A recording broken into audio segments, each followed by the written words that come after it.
할렐루야. 오늘 금요기도에 오신 우리 성도님들에게 하나님의 은혜가 충만하게 임하기를 소망합니다. 하나님은 보이지 않는 손길로 역사하십니다. 즉 하나님은 우리 눈에 보이지 않지만 이 나라와 우리 교회와 우리 가정과 개인의 삶을 새롭게 만드시고 바꾸십니다. 오늘 우리가 읽은 에스더서에도 보면 이러한 보이지 않는 하나님의 손길이 어떻게 나타나는지를 말씀합니다. 자, 그렇다면 보이지 않는 하나님의 손은 이 나라와 교회와 가정과 개인의 삶 속에서 어떻게 나타나는가? 첫째, 보이지 않는 하나님의 손은 역전을 통해 나타납니다. 오늘 우리가 읽은 이 에스더서의 배경은 이렇습니다. 이 당시 페르시아라는 큰 제국 안에 여러 민족이 섞여 살았습니다. 그런데 그 중에 아말렉 족속이었던 하만이 있었습니다. 이 하만은 페르시아 왕의 최측근이었습니다. 이게 어느 정도의 힘이냐? 이 하만의 한마디면 페르시아에 있는 한 민족 자체가 흔적도 없이 사라질 수 있을 정도로 막강한 권력입니다. 근데 이 하만이 당시에 모르드게를 싫어했습니다. 그래서 자신의 권력을 이용하여 페르시아 제국에 있던 이 모르드게의 민족이 이스라엘이었는데 이스라엘 전체를 죽이기로 결정합니다. 그리고 왕의 조서까지 발행을 합니다. 오늘 본문 9장 1절의 초반에도 보면 아달월 곧 12째 달 13일은 왕의 어명을 시행하게 된 날이라 라고 말씀합니다. 여기 아달월 11월 13일은 하만이 페르시아의 왕의 어명을 받아 페르시아에 살던 이스라엘 민족을 다 죽이기로 결정한 날입니다. 그러니까 이건 어떤 경우가 있어도 바뀌지 않습니다. 무조건 시행됩니다. 자, 따라서 지금 이 당시 페르시아에 살던 이스라엘 백성의 입장에서는 뭔가 제대로 해보지도 못하고 꼼짝없이 죽게 된 상황입니다. 자, 그런데 오늘 본문에 보면 여기서 어떤 일이 일어나는가? 자, 1절 중반부터 함께 읽겠습니다. 유다인의 대적들이 그들을 제거하기를 바랐더니 유다인이 도리어 자기들을 미워하던 자들을 제거하게 된 그날에. 자, 여기서 유다인의 대적은 하만을 따라서 이스라엘 민족을 죽이기를 원했던 사람들입니다. 자, 그런데 여기 이 대적들이 제거하기를 바랬더니라는 말에서 제거하기를 바라다라는 말이 히브리어로 샤라트입니다. 뜻이 원문의 뜻이 이렇습니다. 마음대로 하기를 원했다는 거예요. 즉 하만의 대적들이 이스라엘 백성을 마음대로 죽이기를 원했다는 겁니다.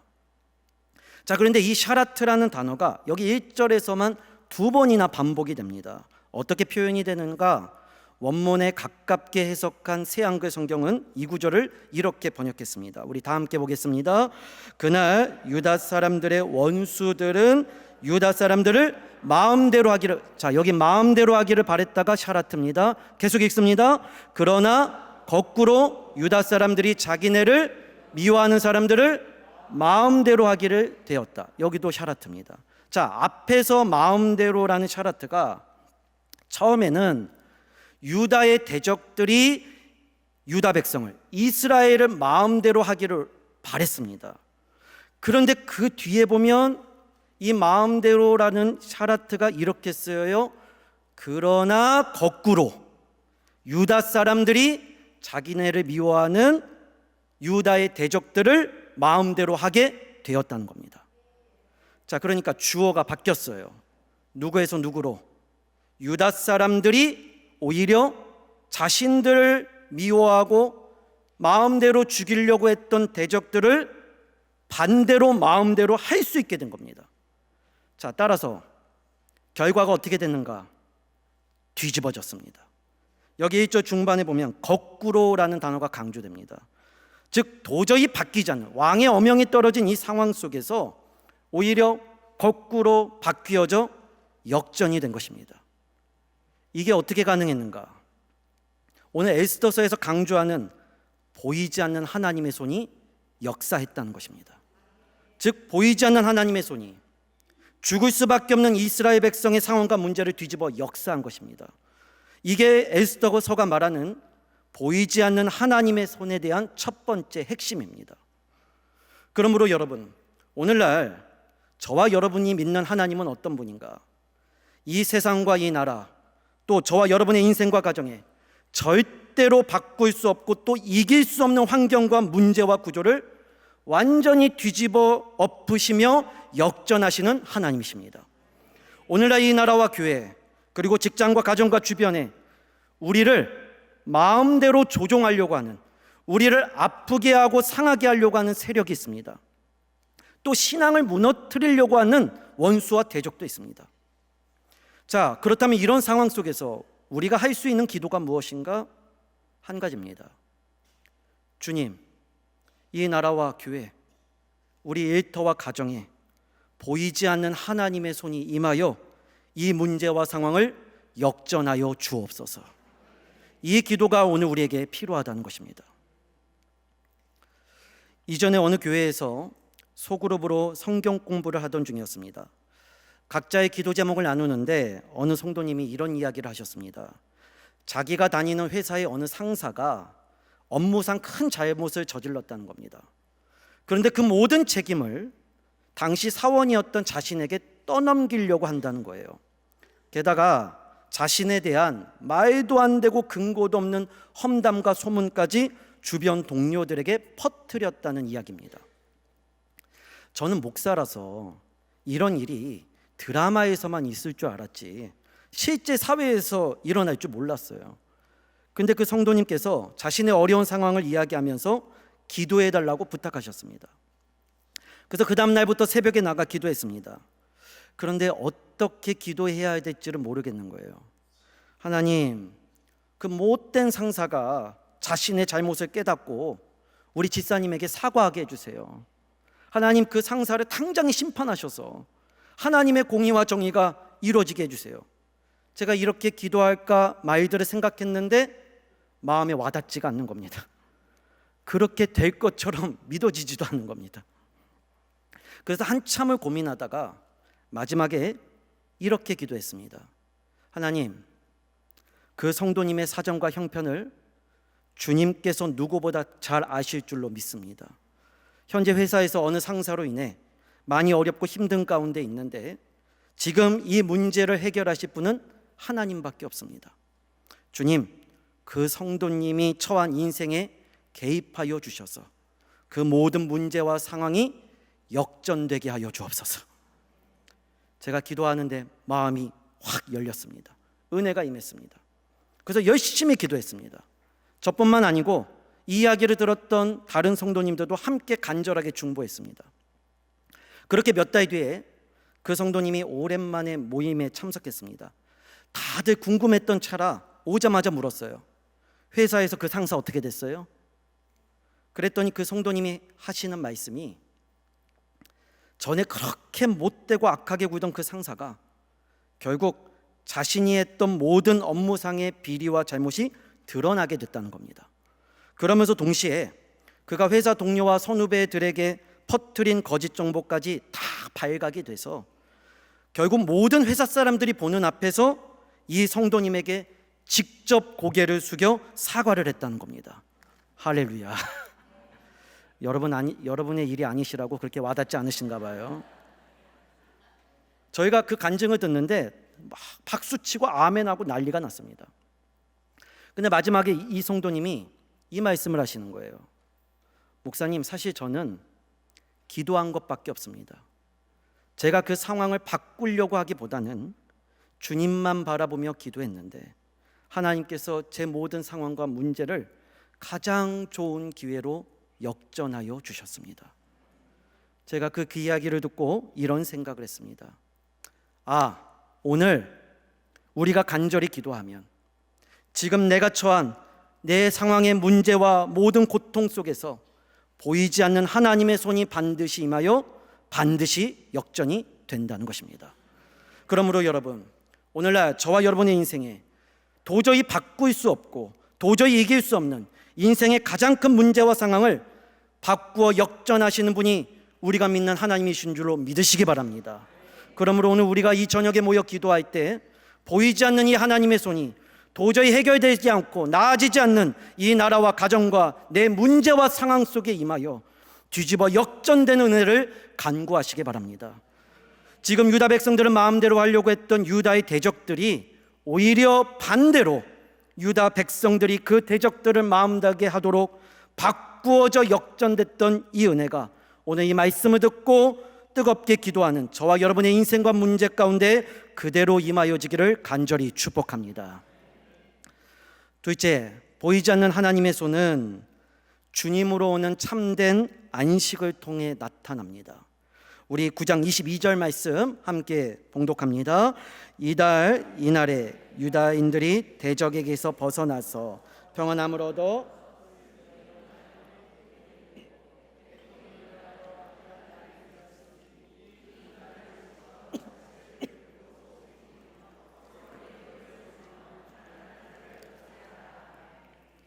자, 여기 이날에 유다인들이 대적에게서 벗어나 평안함을 얻었다고 말씀합니다.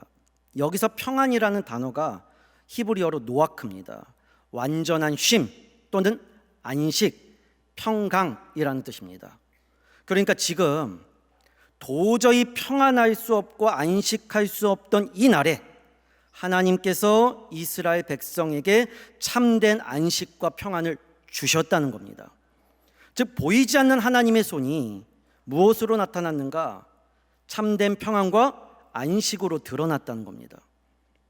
여러분, 오늘날 저와 여러분의 인생의 진정한 승리와 기쁨은 주님이 주시는 안식과 평안을 누리는 데 있습니다. 세상의 모든 조건이 다 갖춰져 있어도 내 마음에 주님이 주시는 평안이 없어요. 기쁨이 없어요. 그러면 모든 것을 얻고도 가장 실패하고 괴로운 인생이 되는 것입니다.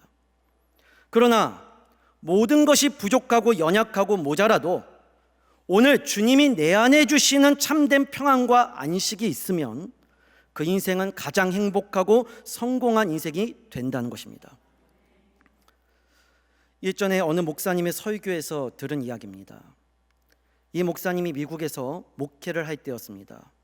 당시에 가까이 교제했던 한 중년 부부가 있었습니다.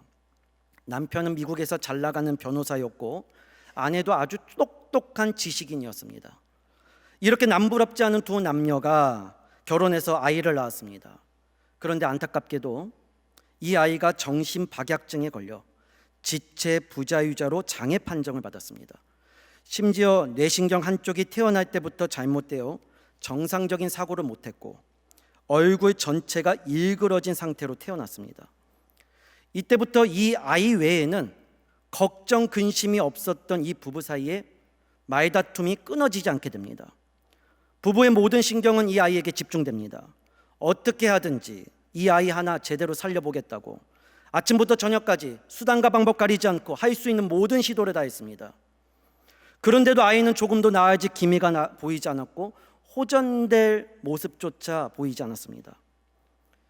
그렇게 자존심이 강했던 부부는 이 아이를 밖으로 데리고 나가지도 않고 사람들을 자기 집으로 들이지도 않았습니다. 기형으로 일그러진 아이를 다른 사람에게 보여주고 싶지 않았기 때문입니다. 다른 사람들이 보기에는 남부럽지 않는, 겉으로는 멀쩡해 보이는 인생이었지만 사실 속으로는 누구보다 불행하다는 사실을 들키고 싶지 않았기 때문인 것입니다. 그러나 그럼에도 불구하고 마음 한켠에 이 아이를 고치고 싶은 간절한 마음에 교회에 나가 하나님께 기도했습니다. 기도는 항상 똑같았습니다.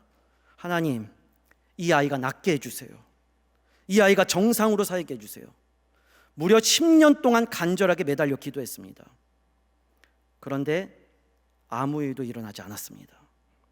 그러던 어느 날 이 부부가 늘 하던 대로 가정에서 저녁에 이 아이를 놓고 서로 손을 붙잡고 기도를 하는데 갑자기 이 부부에게 똑같은 주님의 음성이 들렸습니다.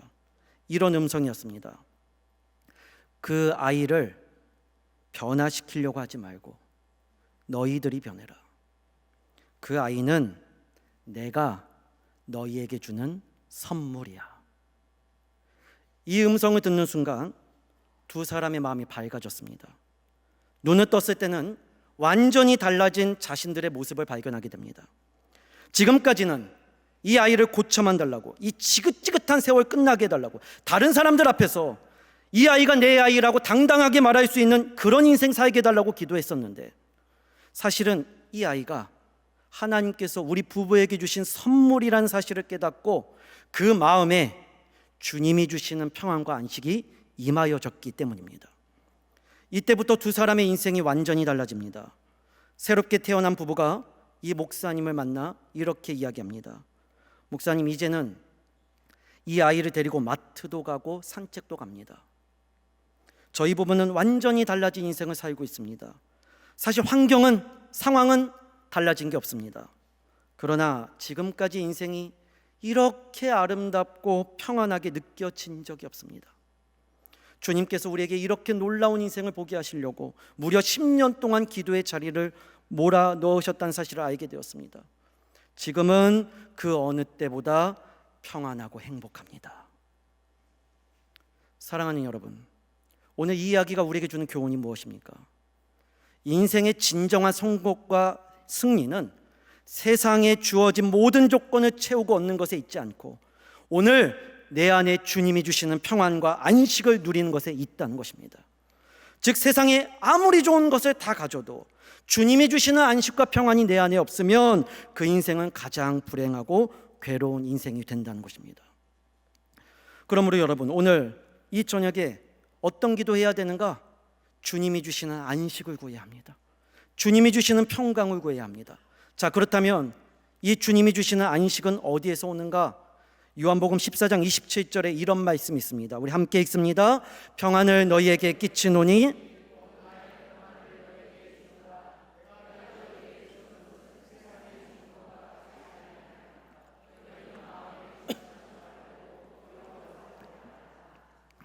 자, 지금 우리 삶에 누가 세상이 줄 수 없는 평안을 준다고 말씀하는가? 예수 그리스도께서 주신다는 거예요. 즉, 평강과 평안이신 주님이 내 안에 들어오시면 된다는 겁니다. 예수 그리스도가 내 삶에, 내 문제에, 내 상황에, 내 인생에, 내 가정에, 이 나라와 우리 교회에 들어와 역사하시면 세상이 줄 수 없는 참된 평안과 안식이 임하여진다는 겁니다. 지난 주일에 담임 목사님께서 기도에 대한 말씀을 하셨습니다. 하나님께 우리가 원하는 리스트만 구하지 말고 주님과 함께 머물러 있으라고 말씀하셨습니다. 여러분, 그게 뭘까요? 주님과 머문다는 거. 예수 그리스도, 그 주님이 내 안에, 내가 속한 가정, 일하는 일터, 섬기는 교회, 내가 살아가는 나라와 역사에 들어오시기를 기도하라는 겁니다. 주님을 구하라는 거예요. 그러면 참된 평안이 임하여진다. 지난달에 저희 아내가 저희 부모님 집에 갔습니다. 시댁에 간 거죠. 그런데 부엌에서 뭔가를 보더니 아내가 이런 말을 하는 거예요. 어머니, 그릇이 참 예쁘네요. 제가 거실에 앉아 있었는데 처음에는 그냥 칭찬인 줄 알았어요. 근데 그 뒤에 말이 예술이었습니다. 안 그래도 그릇이 필요했는데. 무슨 말이에요? 달라는 거예요. 강도도 이런 날 강도가 없어요. 근데 그 말을 들은 저희 어머니 행동이 더 충격이었습니다. 갑자기 그 말을 듣자마자 다른 방으로 가시더니 신문지 더미를 이만큼 들고 와서 그릇을 하나하나 싸주시는 겁니다. 그리고 예쁘게 올려서 쇼핑백에 담아주셨습니다. 뭐예요? 가져가라는 거예요. 요즘 시어머니들 며느리 모시고 사느라 고생이 많습니다. 근데 그릇을 받은 뒤에 저희 아내가 어머니 고맙습니다, 저는 이것 때문에 왔어요 하고 서울로 홀라당 올라간 게 아니라 그 자리에 앉아서 한참 저희 어머니와 이야기하는 겁니다. 막 웃으면서 제 흉도 보면서 즐겁게 떠들며 시간을 보내는 거예요. 저희 어머니가 막 웃으시는데 제가 그 모습을 보고 이런 생각을 했습니다. 아, 하나님께서 나와 이렇게 시간을 보내기를 원하시는구나. 그릇만 달라고 하지 말고 하나님과 머무는, 주님과 이야기하는, 주님을 원하는 시간을 나에게 요구하시는구나. 사랑하는 여러분, 오늘 이 저녁에 여러분이 원하시는 그릇만 구하지 마시고 주님을 구할 수 있기를 바랍니다. 주님과 머물 수 있길 바랍니다. 주님이 우리와 함께 하시면 세상이 줄 수 없는 절대적인 평안과 기쁨이 우리 가운데 임할 줄로 믿습니다. 오늘 우리가 기도하면 보이지 않는 하나님의 평안과 안식의 손이 저와 여러분의 인생에 충만하게 채워질 줄로 믿으시기 바랍니다. 마지막입니다. 보이지 않는 하나님의 손은 회복과 부흥을 통해 나타납니다. 우리 에스더서 9장 28절 다 함께 읽습니다. 각 지방, 각 읍, 각 집에서 대대로 이 두 날을 기념하여 지키되.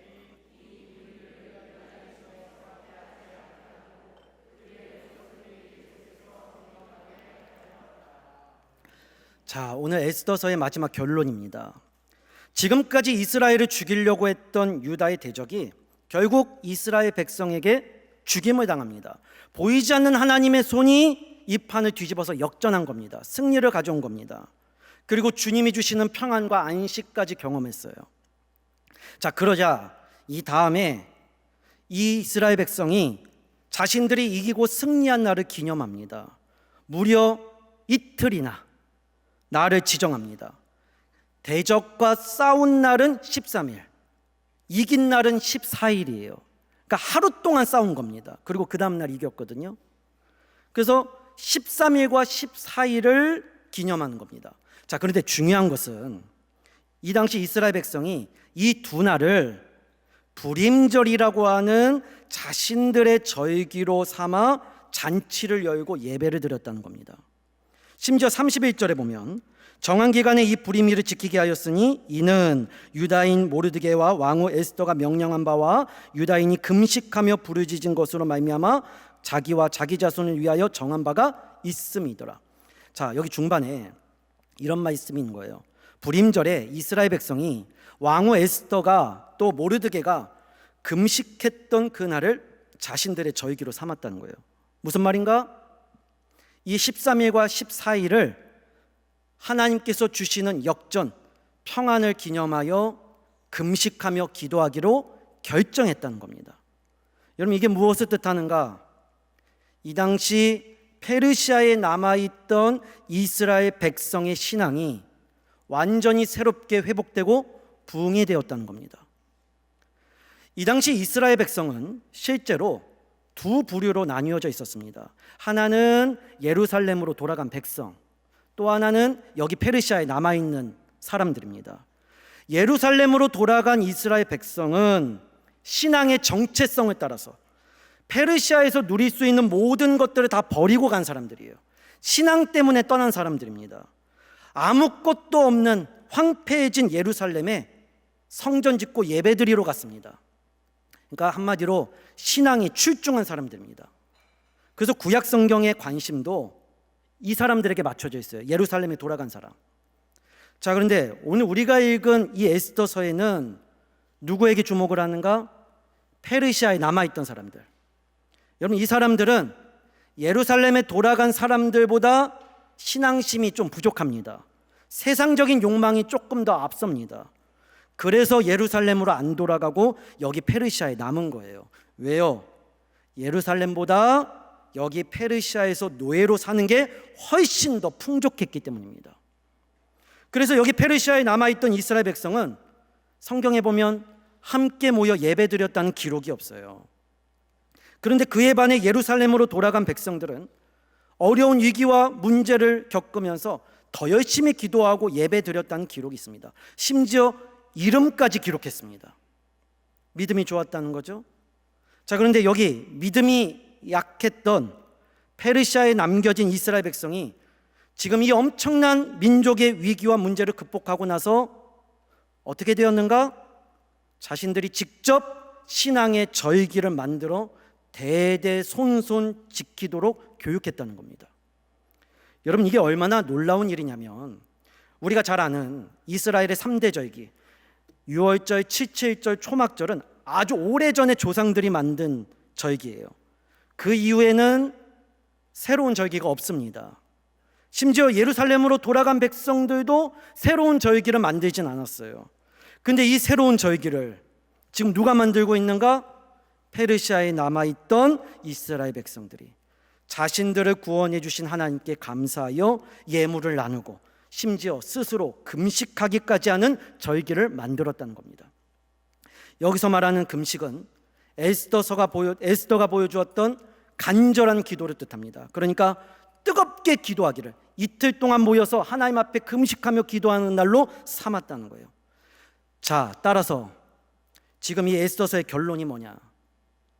페르시아에 남아있던 이스라엘 백성이 영적으로 크게 회복되어 부흥했다는 겁니다.